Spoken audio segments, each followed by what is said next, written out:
नमस्कार, स्वागत है भक्ति टॉप 20 में और मैं हूं आपके साथ अनमोल कुमार।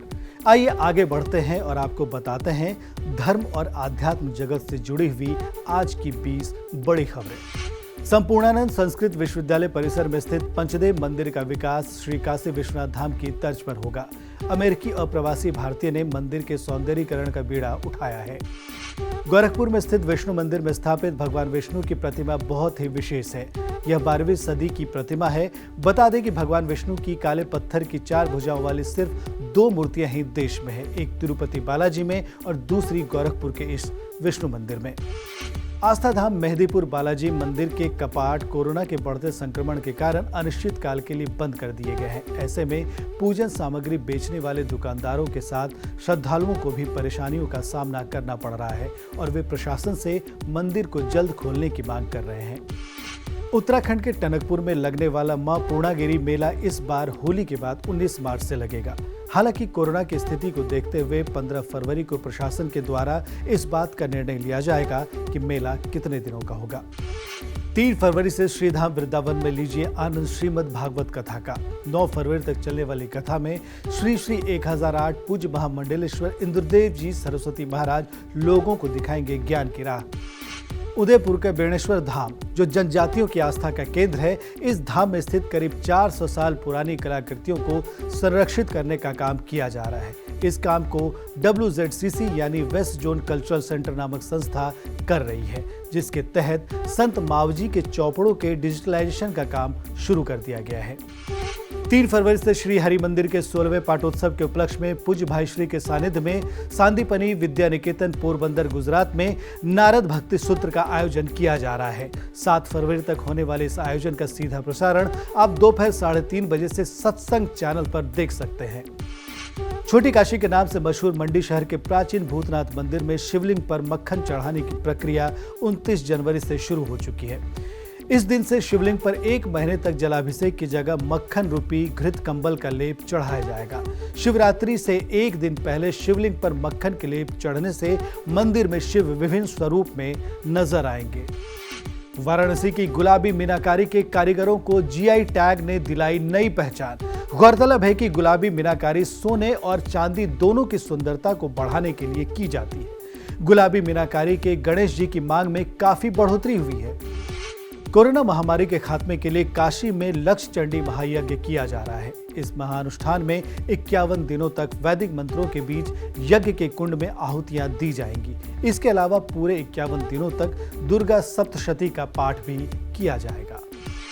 वाराणसी को अब स्वच्छ बनाने के साथ हरा भरा बनाने की भी योजना है। नगर निगम के उद्यान विभाग की ओर से इसका खाका तैयार कर लिया गया है। शहर के विभिन्न पार्कों व अन्य जगहों पर 30,000 पौधे लगाए जाएंगे। देश दुनिया में सांस्कृतिक राजधानी के रूप में काशी की पहचान पहले से ही है, लेकिन अब एक और उपलब्धि जुड़ने जा रही है। SCO यानी संघाई सहयोग संगठन के होने वाले शिखर सम्मेलन 2022 में काशी को SCO की प्रथम सांस्कृतिक और पर्यटन राजधानी के लिए आधिकारिक नामांकन के रूप में प्रस्तुत किया जा सकता है।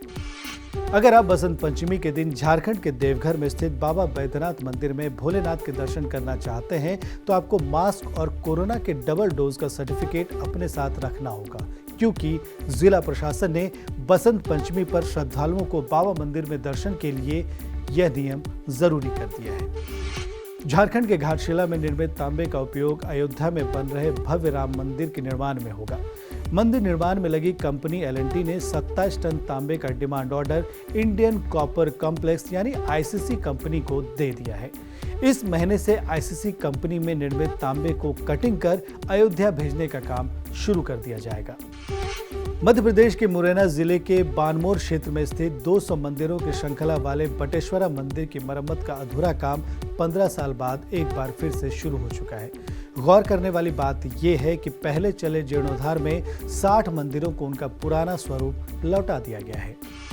काशी विश्वनाथ की तर्ज पर अब उज्जैन के महाकाल मंदिर को भी भव्यता देने की तैयारी शुरू हो चुकी है। इसके लिए 705 करोड़ रुपए के महाकाल विस्तार प्रोजेक्ट के पहले चरण का काम महाशिवरात्रि से पहले पूरा कर लिया जाएगा। इस प्रोजेक्ट के पूरा होने के बाद महाकाल के दर्शन आसानी से हो सकेंगे। उत्तराखंड में ऋषिकेश से कर्णप्रयाग के बीच रेल लाइन बनाने का काम तेजी से चल रहा है। उम्मीद की जा रही है कि साल 2023-24 तक इस रेल लाइन को पूरा कर लिया जाएगा। काम पूरा हो जाने के बाद यहां धार्मिक पर्यटन को बढ़ावा मिलेगा। 2 फरवरी से वृंदावन उत्तर प्रदेश में आरंभ होगी श्रीमद् देवी भागवत कथा। 10 फरवरी तक चलने वाली कथा में पूज्य आचार्य प्रवर श्री कौशिक जी महाराज लोगों को माता के विभिन्न अवतारों से कराएंगे अवगत। आप सुबह 9:30 बजे से सत्संग चैनल पर कथा का श्रवण कर सकते हैं। गाजीपुर के नवापुरा स्थित दुर्गा शिव साई मंदिर में प्रसाद और लंगर की गुणवत्ता को FSSAI यानी भारतीय खाद्य संरक्षा एवं मानक प्राधिकरण द्वारा जल्द ही प्रमाण पत्र दिया जाएगा। प्रसाद की शुद्धता का प्रमाण पत्र पाने वाला ये जिले का पहला मंदिर होगा। अब भगवान कृष्ण की नगरी मथुरा भी काशी की तर्ज पर जल्द ही निखरेगी। काशी मॉडल के अनुरूप मथुरा में कृष्ण जन्मभूमि मंदिर को भव्य और दिव्य बनाने की कोशिश की जा रही है और इसी के मद्देनजर मथुरा में निर्माण कार्य भी शुरू हो चुका है। तो ये थी धर्म और आध्यात्म से जुड़ी खबरें।